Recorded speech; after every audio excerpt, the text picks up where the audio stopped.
Ladies and gentlemen, thank you for standing by, and welcome to the Aurora Mobile fourth quarter and fiscal year 2021 earnings conference call.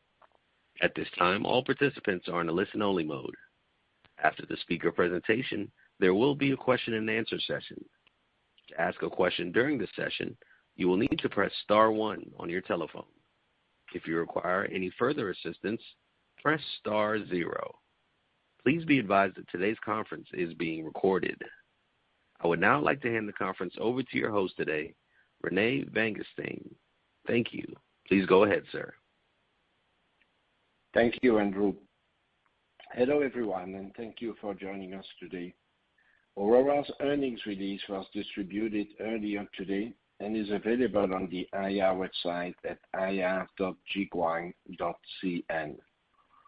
On the call today are Mr. Weidong Luo, Chairman and Chief Executive Officer, Mr. Fei Chen, President, and Mr. Shan-Nen Bong, Chief Financial Officer. Following their prepared remarks, all three will be available to answer your questions during the Q&A session that will follow. Before we begin, I'd like to remind you that this conference call contains forward-looking statements within the meaning of Section 21E of the Securities Exchange Act of 1934, as amended and as defined in the U.S. Private Securities Litigation Reform Act of 1995. These forward-looking statements are based upon management's current expectations and current market and operating conditions, which are difficult to predict and may cause the company's actual results, performance, or achievements to differ materially from those in the forward-looking statements. Further information regarding these and other risks, uncertainties, and/or factors are included in the company's filings with the U.S. SEC. The company does not undertake any obligation to update any forward-looking statement as a result of new information, future events, or otherwise, except as required under applicable law. With that, I'd now like to turn the conference over to Mr. Luo. Please go ahead. Thanks, operator. Good morning and good evening to everyone on the call. Welcome to Aurora Mobile's fourth quarter and full year 2021 earnings call. Before I comment on our Q4 and full year results, I would like to remind everyone that the quarterly earnings deck is available on our IR website for your reference. You may refer to the deck as we proceed with the call today. Despite a very challenging operating environment in 2021, we have achieved remarkable progress in our business operation and financial performance. The conclusion of the fourth quarter marks the first full year of our successful transition into our SaaS business model, which include developer services and vertical applications. I am more than delighted to share with you the achievements we have made with various record high key business results. For an apples-to-apples comparison, numbers present exclude contribution from the legacy target marketing business in the prior year. We entered the fourth quarter with a lot of momentum. Our key business metrics are showing exceptionally great results, which further proves that our strategic decision to fully transition into the SaaS business is a great victory. Revenue was RMB 101.2 million, up 32% year-over-year. This marks the highest SaaS revenue record for the company, surpassing RMB 100 million for the first time, a key milestone for us. Gross profit was RMB 72.1 million, the highest gross profit since Q1 of 2020, up by 23% year-over-year. Group gross margin was 71.2%,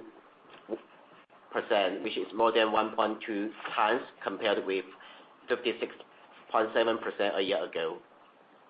Adjusted Ebitda was renminbi 1.84 million, the first ever adjusted Ebitda profitable quarter since our transition to the pure SaaS business since Q1 of 2021.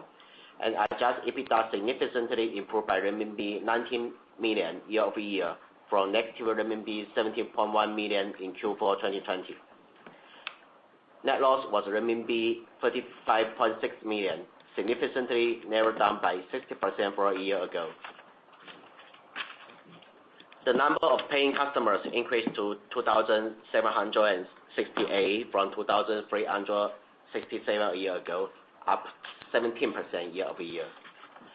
Total deferred revenue was above RMB 100 million for 7 consecutive quarters, indicating strength in our SaaS-based growth, where we collected payments from customers at inception of each contract period. AR days remained consistent at around 38 days, indicating our disciplined customer credit checks and credit granting policy when pursuing revenue growth. Last but not least, our 2021 full-year revenue was renminbi 357.3 million, representing a year-over-year growth of 39%, achieving the top end of revenue guidance range. Turning into profitability is a strong acknowledgement of our success in growing the top-line revenues, as well as our disciplined approach to drive operational efficiency throughout the year. We are committed to continue to control and optimize operating expenses across all business functions going forward, and we expect to further drive operating efficiency in 2022.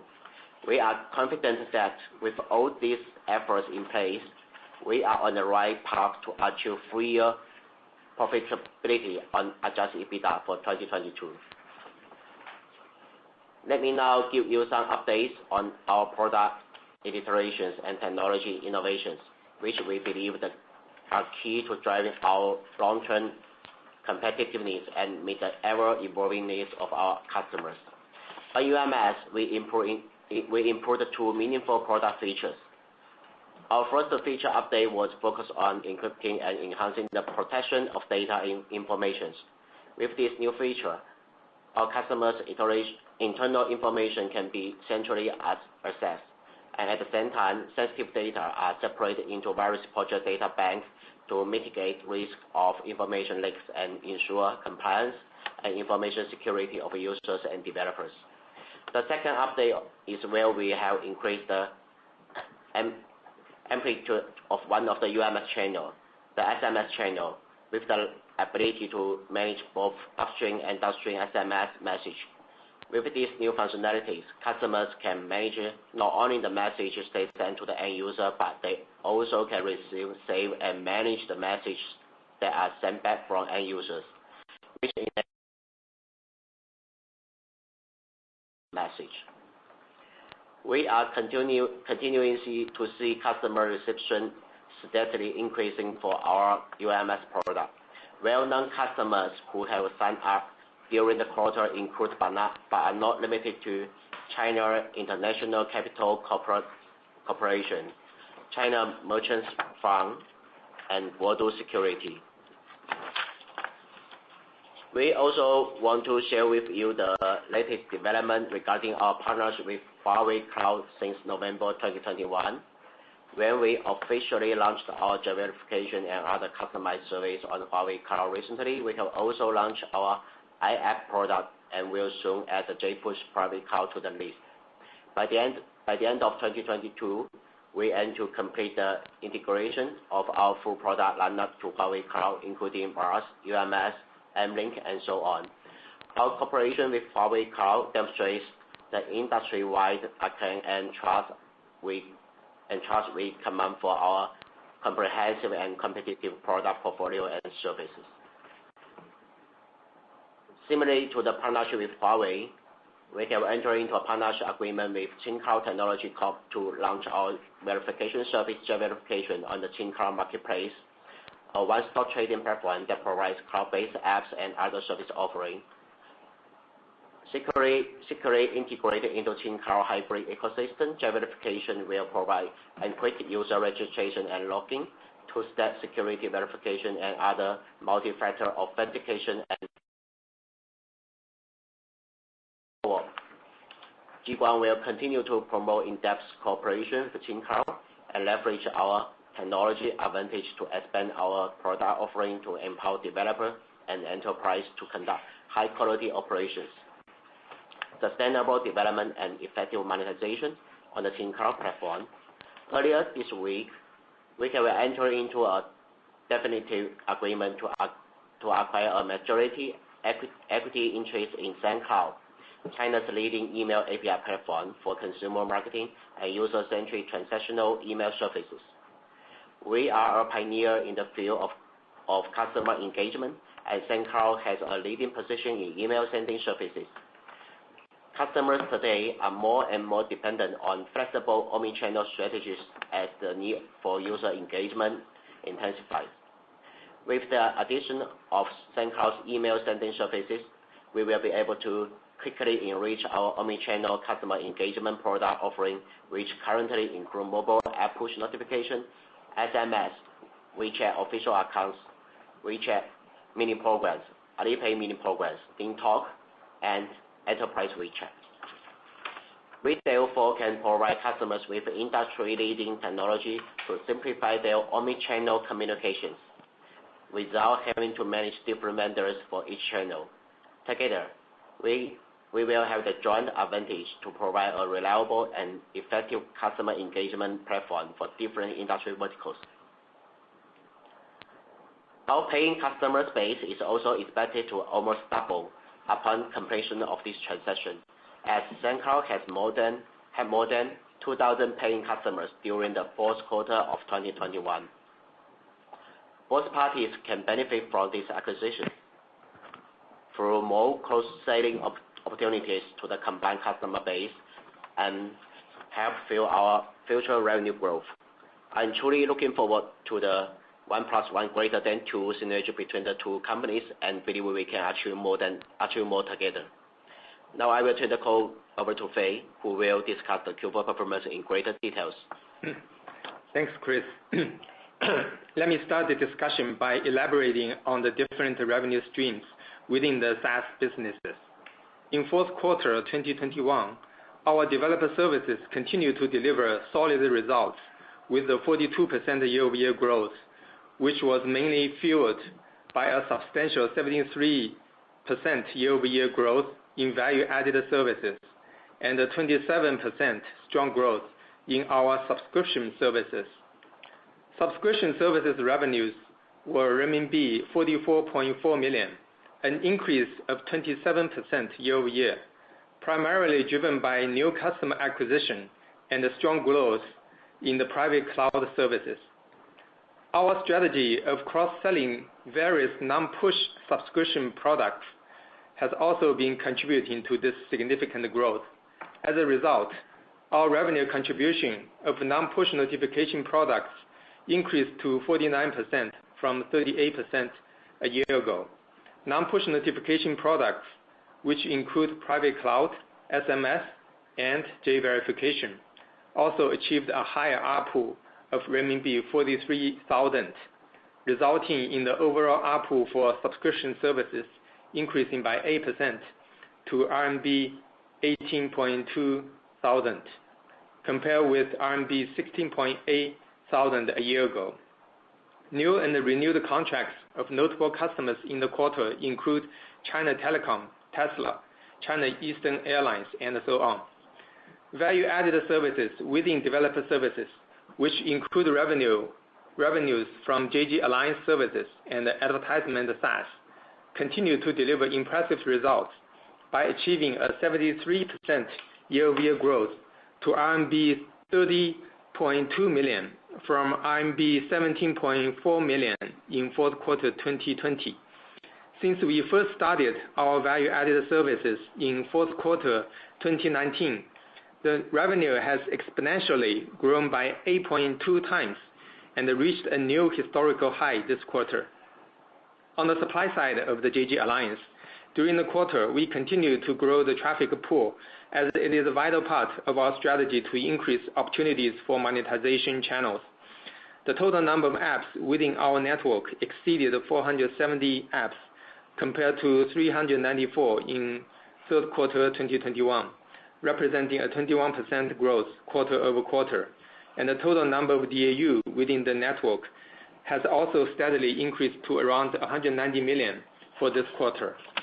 On the demand side, mini program developers and the retargeting related demand continue to dominate by contributing over 80% of our JG Alliance revenues in fourth quarter 2021. In terms of industry verticals, we have had an increasingly strong demand from finance, e-commerce, and internet services. During the quarter, ad agencies contributed more than 40% of JG Alliance revenue stream, while the rest came from direct customers. Major customers of JG Alliance consisted of repeat customers and the market leaders across many industry verticals. They include, but not limited to Taobao, Jingdong, Tencent Music, Alipay, UC Browser. Now let's move on to vertical applications that mainly cover financial risk management and market intelligence.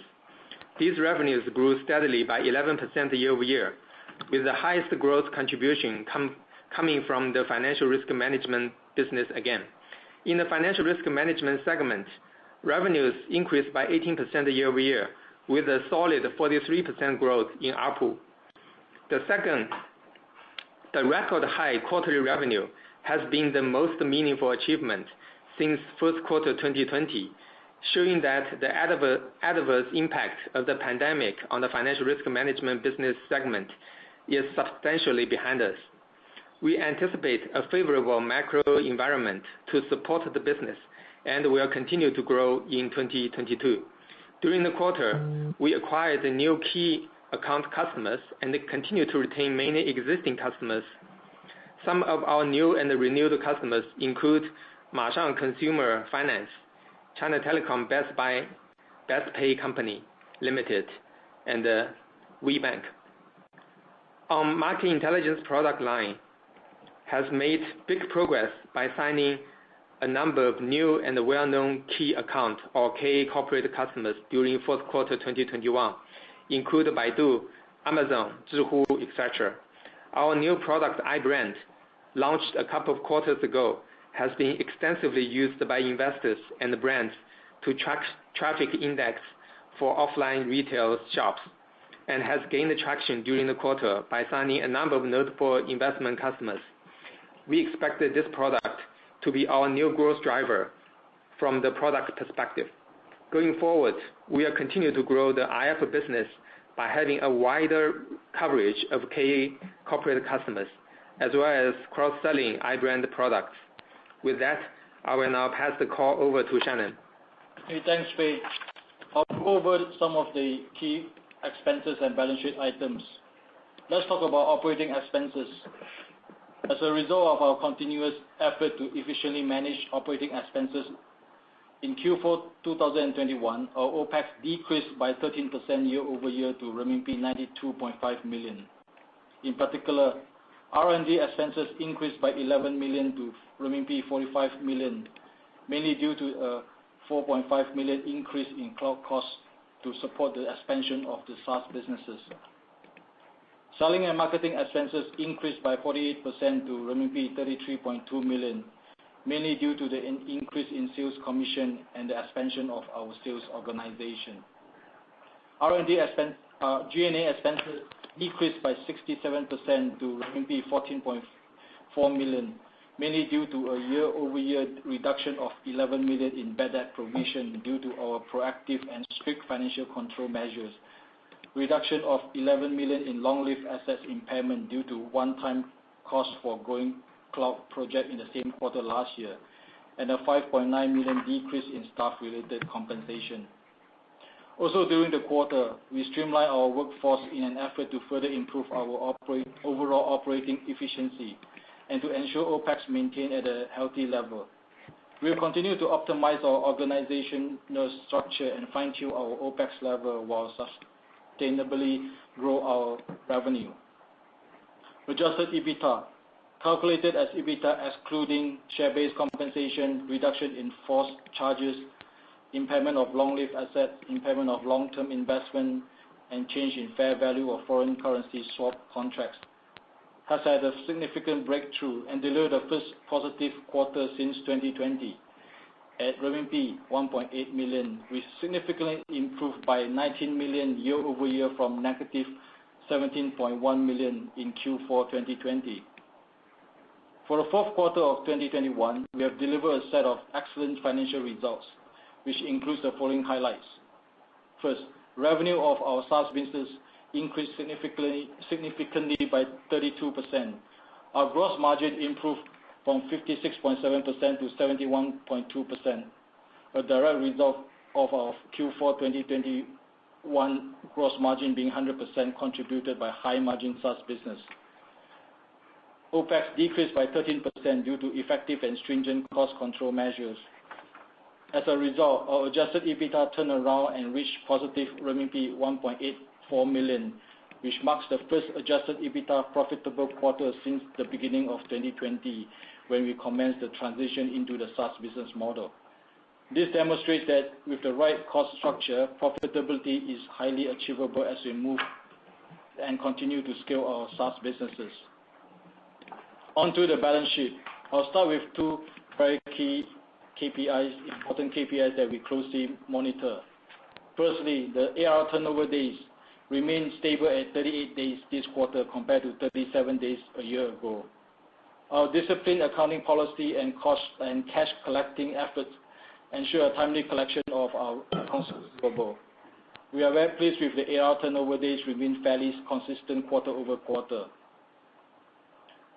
Secondly, the total deferred revenue balance, which represents cash collected in advance from customer, has exceeded 100 million at quarter end for the 7 consecutive quarters. As of December 31st, 2021, the balance was at 124 million, up from 119 million in Q3 2021.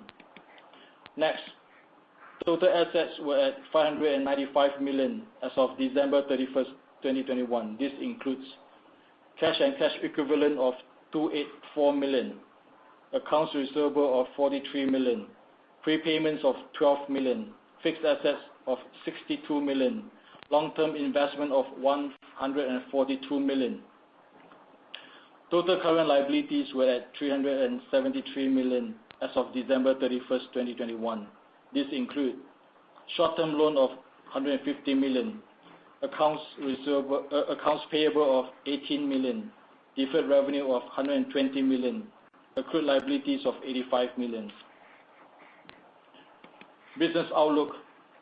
Based on the current available information, the company sees the full year 2022 revenue guidance to be in the range of 435 million to 455 million, representing a growth of 22% to 27% year-over-year compared to 2021 results.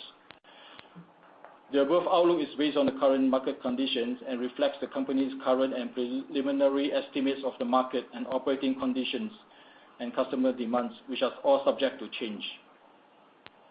And lastly, before I conclude, I'll give a quick update on the share repurchase plan. In the quarter ended December 31st, 2021, we did not repurchase any shares. As of December 31st, 2021, cumulatively, we have repurchased a total of 921,000 ADS since the start of our program. And this concludes management prepared remarks. We are happy to take your question now. Operator, please proceed. Thank you.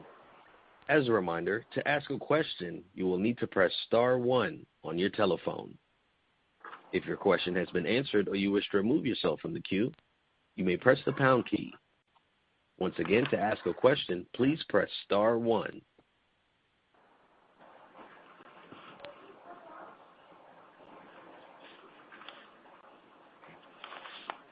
And I'm showing we have a question from the line of Brian Kislinger with Alliance Global. Hi guys, good morning or good evening, sorry. Nice results. Can you talk about the announcement for verification services with Huawei Cloud? What are the dynamics to generate revenue from this, and can you help us understand when it will begin generating revenue and maybe some targets for this business that we should evaluate?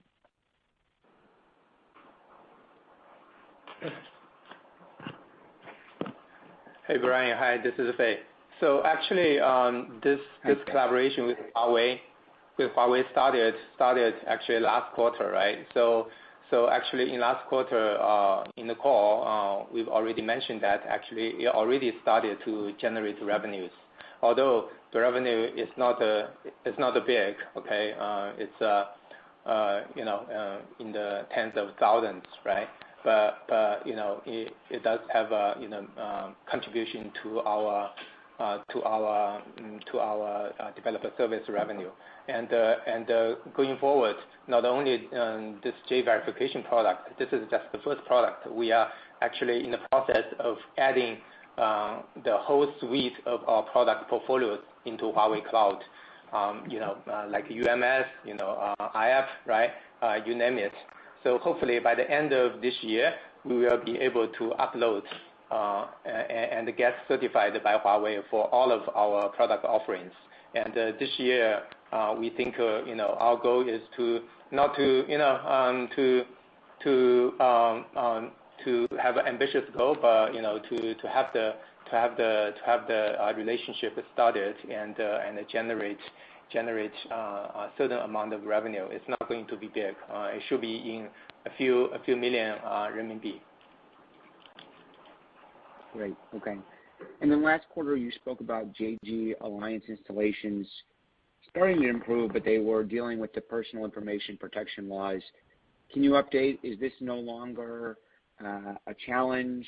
Is it still a challenge? Just talk about how the rate of installations kind of you're seeing versus a quarter ago.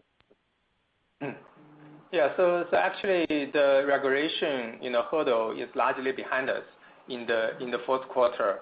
So everything comes back to normal. And as we talk about, disclosed in the prepared remarks, right? We have over 20% of growth in number of apps joining this app pool, right? So we do see things come back to normal, and we do expect the trend to continue in the following quarter. And as you can see, actually the revenue also exhibits this trend, right? The revenue had a big sequential double-digit growth, which totally is a reflection of more apps coming to join our JG Alliance network, as well as in last call we also mentioned actually the ad load is also another factor, right? So in the quarter we also increased the ad load. So both effects actually contributed the sequential growth of the revenue for JG Alliance. And I'm sure I'm wrong, but SendCloud sounds like a targeted marketing platform, but a lot more. So talk about how SendCloud is different than your targeted marketing business that you exited, and the strategic fit for your company, how it's different.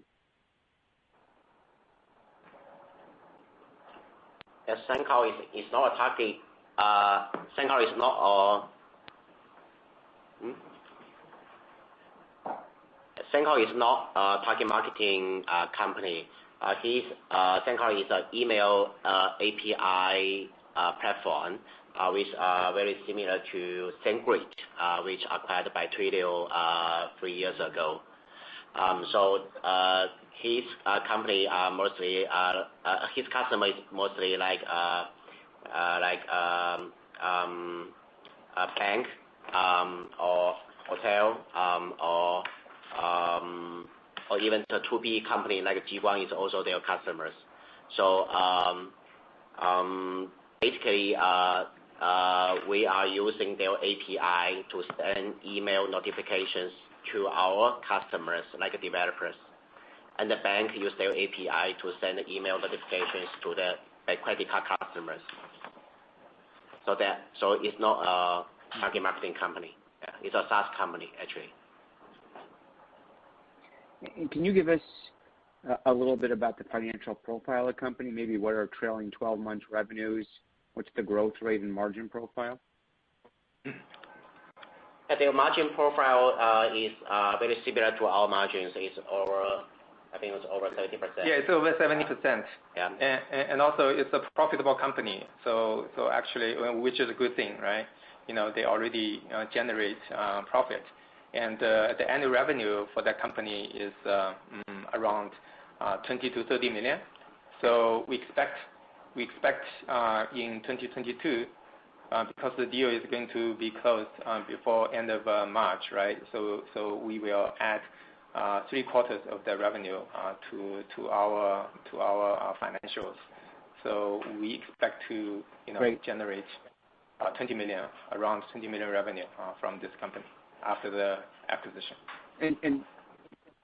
And what about the purchase price? Is it cash? Is it stock? How did you value this company? Yeah, Brian, at this stage, we are not have the liberty to disclose more. I think when the document is done and dotted and signed, so we'll make some press release on that regard. Okay. A couple of numbers questions. If I look at the gross margin, while it's above your guidance, it's a bit below each of the last 3 quarters. So talk about, is it a mix? Is it some other trend in pricing? Just talk about, how fourth quarter compared to the last, the first 9 months of 2021, and what were the factors? Hey, Brian, I think it's both. I think the mix probably play a bigger role. As you know, the JG Alliance actually carries a smaller, lower margin than the rest of the developer subscription business, right? So developer subscription business, the gross margin is like over 75%, but this JG Alliance, usually it's like around 60%.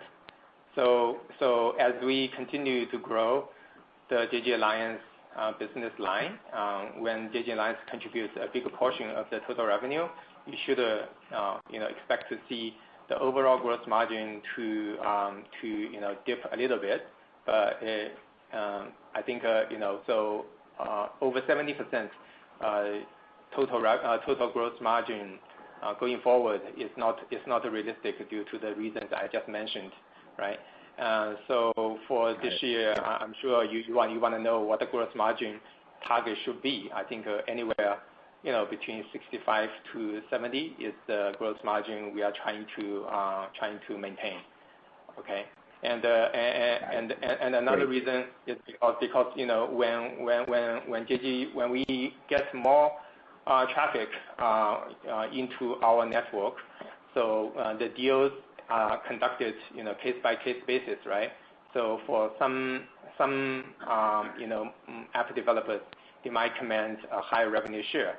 So in that instance, we will have a lower gross margin for compared to other traffic contributor, right? So this again, JG Alliance gross margin is not static.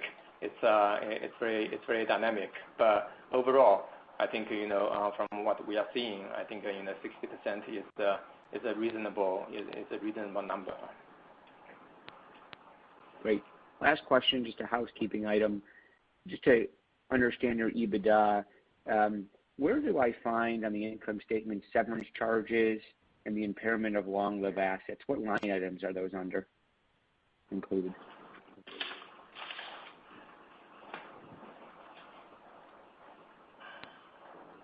Yeah, Brian, the severance will be under OPEX, operating expenses, and depends on the associated employees, whether it be R&D, sales and marketing, or G&A.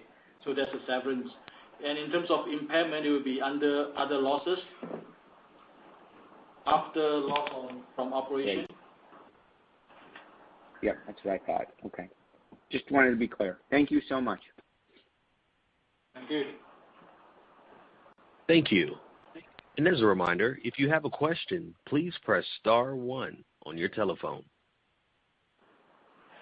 Our next question comes from the line of Ryan Roberts with Navis Capital. Good evening, management. Thanks for taking the question.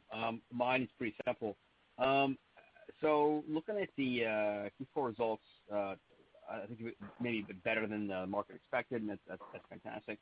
I want to ask about kind of the current run rate, because with the RAF reduction in force and kind of the other kind of cost cutting happened during Q4, I want to ask about what's the kind of current quarterly run rate kind of OpEx, because it seems like there's been some cost cutting, and I don't know if that was in the early part of the quarter or last part of the quarter, but looking forward, it seems like there's kind of some less cost in the stack here. I want to get a sense of what that is. Hey, Ryan. So this is Fei. So you want to know what the cost structure look like going forward, right? That's correct. Because I reckon in December it maybe looks very different than October. Yeah. So actually, if you recall, in last call, I specifically mentioned that the company was conducting a number of cost-cutting initiatives, right? Trying to optimize our business operation, not only from the labor perspective, but also from the IT resource perspective, right? So as you can see, actually in the quarter we have made very meaningful progress. Okay, and we also finished budgeting process for the coming year, and we identified the areas which we can eliminate the redundancies and the inefficiencies. So net, after all these assessments, so we believe for the OpEx for 2022, you will not see any growth. Okay, instead you should see some declines compared to last year. So currently we are estimating anywhere between 10% to 15% reduction of OpEx for 2022. So the goal actually for 2022 is with the current revenue guidance, right? We also with this cost structure maintain disciplined approach to achieve this cost structure, and we are very confident that we will be able to achieve the full year adjusted EBITDA profitable for the whole year. And so we've done sensitivity analysis and even consider some very worst case scenario. I think we are able to achieve that. Fei, thanks for that kind of that appreciate that clarity. I'm curious, like again, and just given the history and kind of the cash burn, can you give us a sense of like what some of those assumptions are behind that claim of getting to non-GAAP EBITDA profitability? What are some of your major assumptions there? What are some major assumptions to get to EBITDA? Yeah. So basically, to get to EBITDA positive, right? Basically, like I said, the cost control, cost measure is we've done thorough analysis on the cost control, cost measure, right? And the biggest cost element actually are two parts. One is labor, and the second is the IT resource, right? So IT resource, we already identified a number of areas that we can continue to eliminate the unnecessary IT spending. Okay, so this work has been done, has been committed by the head of IT department. Okay, so which should be able to for the IT spending we should be able to save anywhere between 10 to 15% compared to last year. And also in terms of the labor on the labor cost, right? So throughout the fourth quarter last year, we've done already have done the organizational restructuring, and we kind of like eliminated the lower performance employees, which made our basically the total number of employees had a anywhere between it's around like 15% reduction. So which will set a new base for the labor cost, right? And also in terms of the variable cost. So this is a fixed cost, right, for the labor, and also there's a variable cost of the labor part. That's purely decided, basically determined by the performance, right? So basically, if we can achieve our internally set financial targets, they will get for example, like 2 months of salary, right, as a bonus at the year end. But if they cannot, if we are not able to deliver, satisfy, meet our financial targets 100%, then then that's kind of like a tiered structure, to significantly reduce the bonus part of the variable cost, right? So by designing this structure, we are trying to incentivize everybody is aligned with the company's goal to achieve 100% or 100% of our financial targets. Got it. Okay, thanks. I guess maybe just kind of drilling down a bit. In that analysis of kind of a scenario, kind of computation that you do, what are you expecting, like revenue-wise, and kind of in terms of like an overall envelope of high and low? What do you guys expect? The revenue? Yeah, because clearly to reach Ebitda positive, you've got to have some assumptions about your revenue high, revenue low, what you can do. I'm just curious. Yeah. Okay. So assuming very little revenue growth, okay, you could assume less than 10% revenue growth under the current cost structure, and then we will be able to achieve adjusted Ebitda positive. Yeah. What's all? Thank you very much. Thank you. And once again, if you have a question, please press star 1.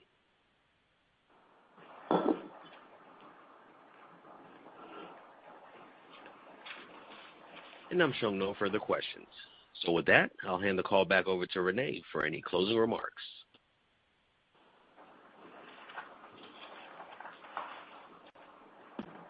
Thank you, Andrew.